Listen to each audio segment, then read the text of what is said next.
ఇది కథ కాదు, నిజం. మన దేశంలో 140 కోట్ల జనాభా ఉన్నా కూడా అందరూ 100 కోట్ల మందికి కూడా కనీసం ఖర్చు పెట్టడానికి డబ్బులే లేవట. ఇది ఓ అంతర్జాతీయ పెట్టుబడుల సంస్థ తెలిపిన విషయం.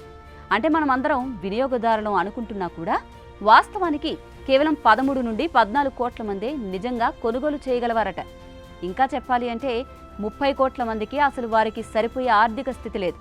వాళ్ళు కొనాలి అనుకుంటారు కానీ డబ్బు లేదు.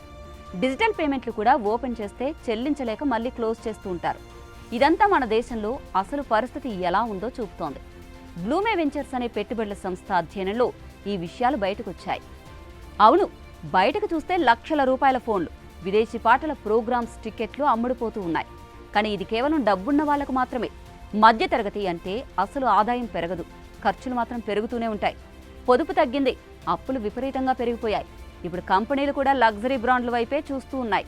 ఎందుకంటే తక్కువ ధరల్లో వచ్చే వస్తువులకు ఇప్పుడు కొనుగోలు చేసే వాళ్లే లేకపోతున్నారు. అందుకే ఎక్స్పీరియన్స్ ఎకానమీ అనేది కొత్తగా వచ్చి ప్రజల్లో లగ్జరీ కంటెంట్ కోసం డబ్బు ఖర్చు చేయించేలా మారుతోంది. కోవిడ్ తర్వాత పరిస్థితి అయితే ఇంకా దీనంగా మారిపోయింది.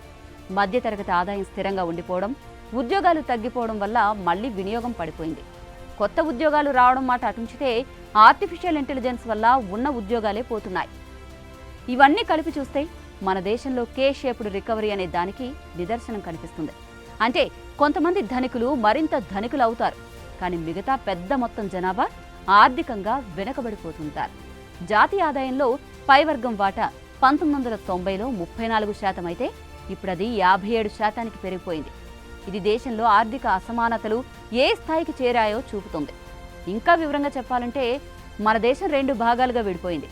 ఒకవైపేమో ధనికులు, మరొక వైపు ఆర్థికంగా బలహీనంగా ఉన్న మధ్యతరగతి సముదాయం.